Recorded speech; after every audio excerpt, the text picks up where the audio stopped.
Hello everyone and welcome back to the Common Sense Crypto channel. As with you always, this is Rich doing another video today on XRP.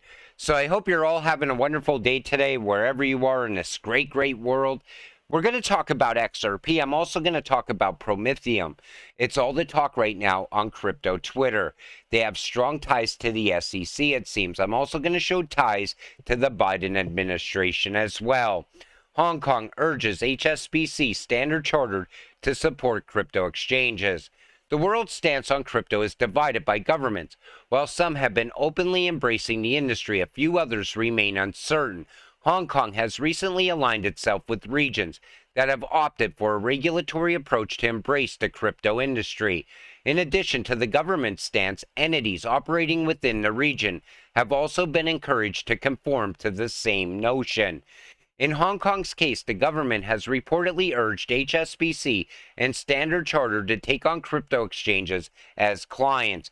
You know, the banks over there are going to push ahead as well. Here in the US, the banks are going to be left behind because our government is so anti-crypto right now and trying to crush it along the way.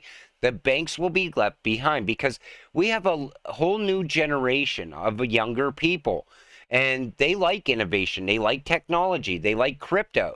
They don't really like the bank. That's why they choose to use Cash Apps and PayPal.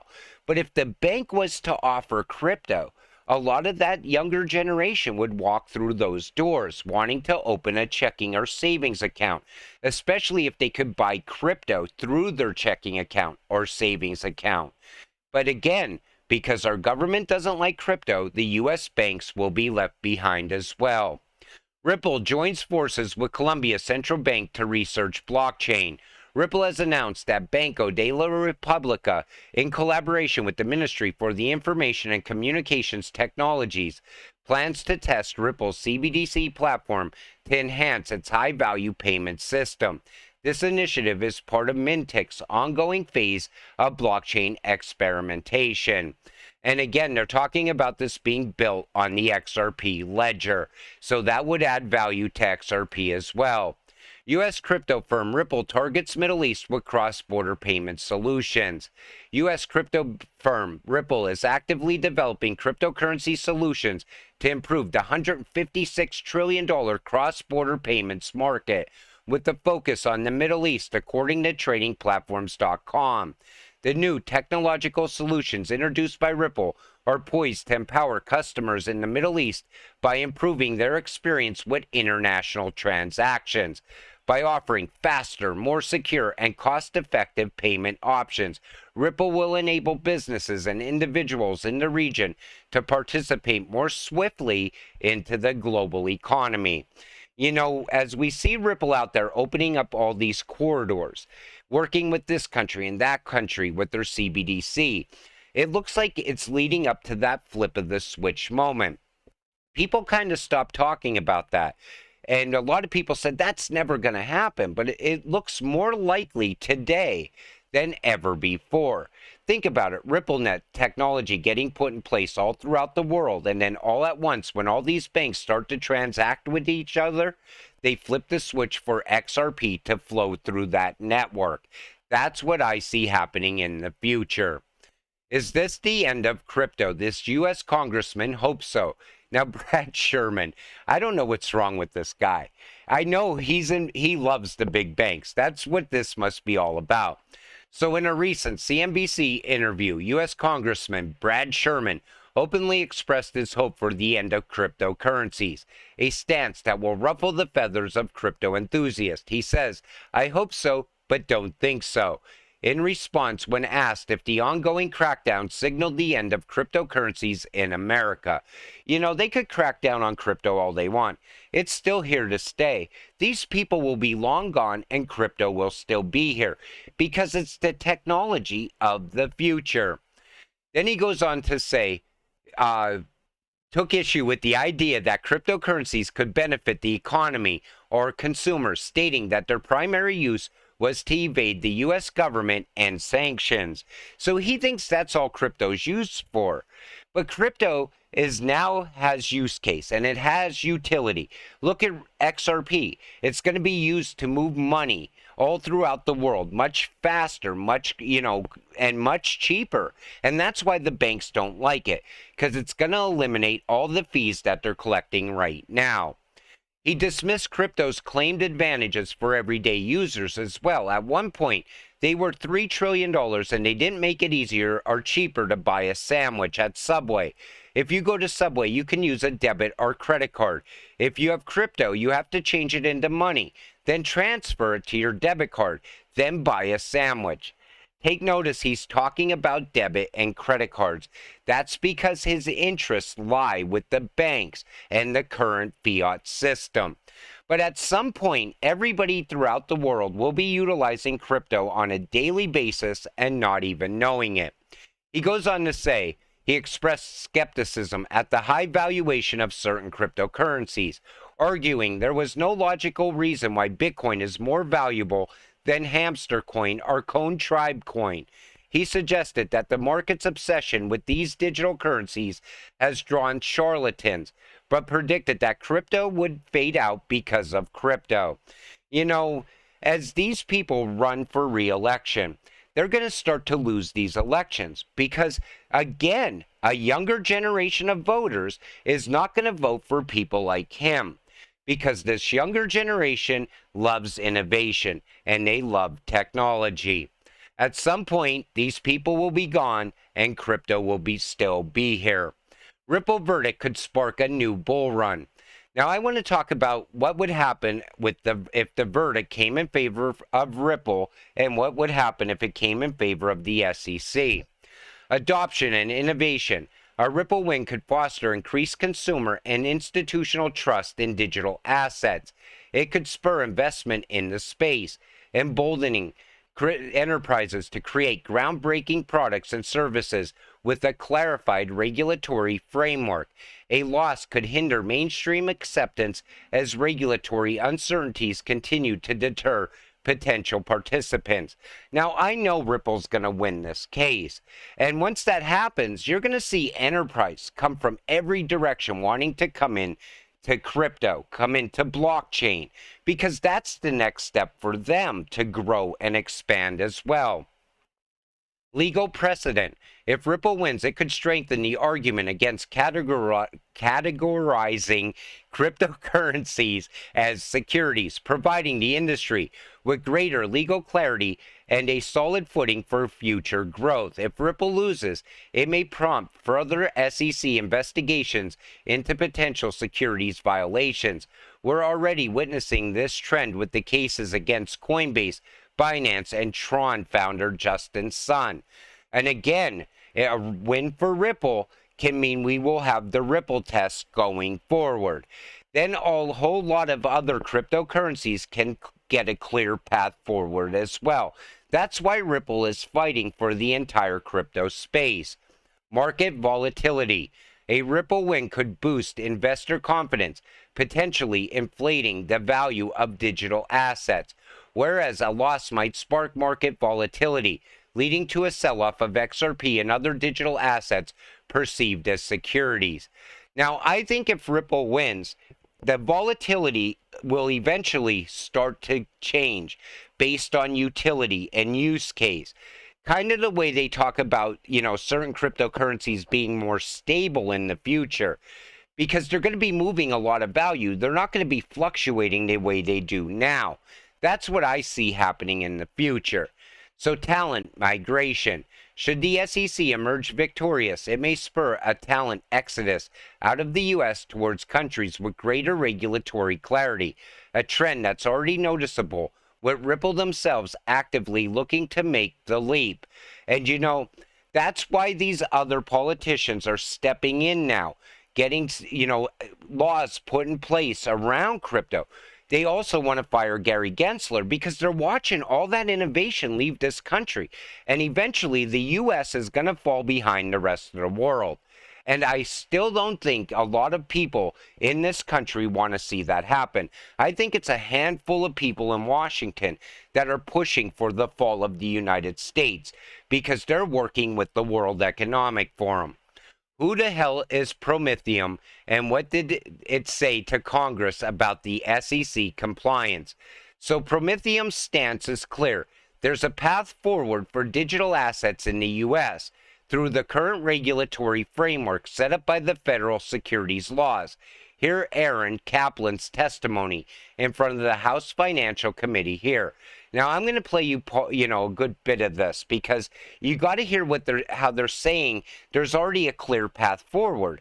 And even U.S. Rep Mike Flood says it sounds like nonsense to him. You got to hear this. Thank you, Mr. Nickel. I now recognize myself for 5 minutes. I'd like to start by to read a question from a comment letter that Prometheum sent in response to the SEC's December 2020 Special Purpose Broker-Dealer Framework. Quote, "The definition of a digital asset security as used in the proposal is a digital asset that meets the definition of a security under the federal securities laws. This definition puts a burden on the industry to determine which digital assets are securities. As a result, we believe the clarity is needed to understand the regulatory framework they must comply with," end quote. That was in a letter dated April 26 from Prometheum, specifically signed by Benjamin S. Kaplan, co-CEO of the company. I offer this into the record without objection. This concern, which Prometheum themselves raised in 2020, probably sounds familiar for those who track this committee closely. It is the exact same concern we've heard from witnesses in front of this committee before. How can a broker-dealer register if they don't know which assets are a security and which are not? Further, it makes the same argument that other firms have made, that the lack of clarity from the SEC puts an undue burden on the industry. Mr. Kaplan, in your testimony, you were very confident that no new legislation is needed in the digital asset space to clarify this question. What has changed between the date of this letter in 2021 and when your firm called for clarity, and now? What has changed? Over the 2+ years since that time, there's been additional enforcement actions and statement by the SECs which have clarified any questions that we had in regards to the designation of a digital asset as a security. Mr. Kaplan, Prometheum's website says that Prometheum ATS supports, quote, many tokens that mostly trade on crypto exchanges, end quote. I'd like to dig in on that just a little bit. Can Prometheum customers trade in Ether? If your answer is yes, please explain how. Not currently. Can Prometheum customers trade in Bitcoin? If your answer is yes, please explain how. No. Just for the audience at home's benefit, Ether and Bitcoin make up more than 60% of the digital asset market. Mr. Kaplan, given that either Ether and Bitcoin make up more than 60% of the digital asset market, if the current system is working, why can't your customers trade the most popular and widely used digital assets?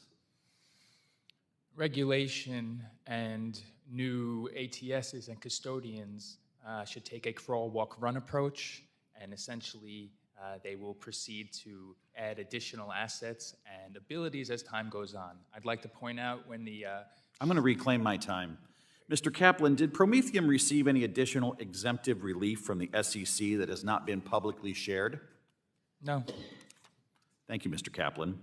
Prometheum's special purpose broker-dealer license does not address the core issue. There is not a consistent definition of a digital asset security within current law.